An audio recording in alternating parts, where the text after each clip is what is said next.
Hey, I'm Tara Lee Cobble of the Bible Recap podcast and book. And today you and I get to talk about the verse of the day, Philippians 1, 9 through 10, the verses of the day, actually. Here's what they say.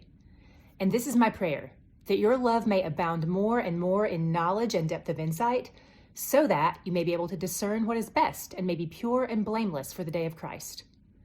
These words are part of the letter that the Apostle Paul wrote to the church in Philippi. Paul loves these people. He planted this church, he watched it grow, and he spends a lot of this letter reminding them that God would finish what God had started in them.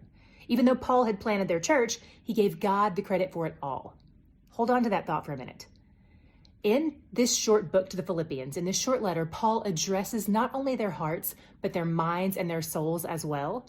This prayer he prays in these two verses, it's all encompassing. Like it serves as a reminder that no area of our lives is untouched by our relationship with God. Everything in your world should flow outward from God at the very center. It should impact our hearts so that we can love like Paul prayed here, and that we can abound in that love. And that love will impact our minds and what we study so that we can increase in knowledge and insight and discernment. And as we grow in love and are more knowledgeable in the things of the Lord, our lives will reflect those changes.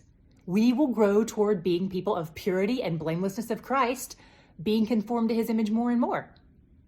But remember that thought I wanted you to hold on to? It's a reminder from Paul that shows up frequently in this short letter. Just 3 verses before these verses that we read today, Paul said, he who began a good work in you will carry it on to completion until the day of Christ Jesus. God began it, God is carrying it on, and God will complete it. In other words, he does the doing. You and I can't purify ourselves. We can't make ourselves blameless. And this may sound like bad news, but it's actually good news. It's the gospel. You and I are afforded this incredible gift.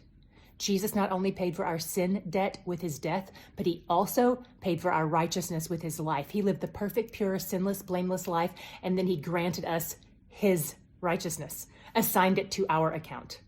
That's where our purity and blamelessness come from, not from any good works that you and I could do. So today I'm praying this prayer for you, that you may abound in love, that your love may prompt you to grow in knowledge and in insight and discernment, and that you'll be able to see where God is moving you and directing you toward the holiness that he has already granted to you through the finished work of his son, Jesus. Lean in. The more you grow in him, the more joy you'll find, because he's where the joy is.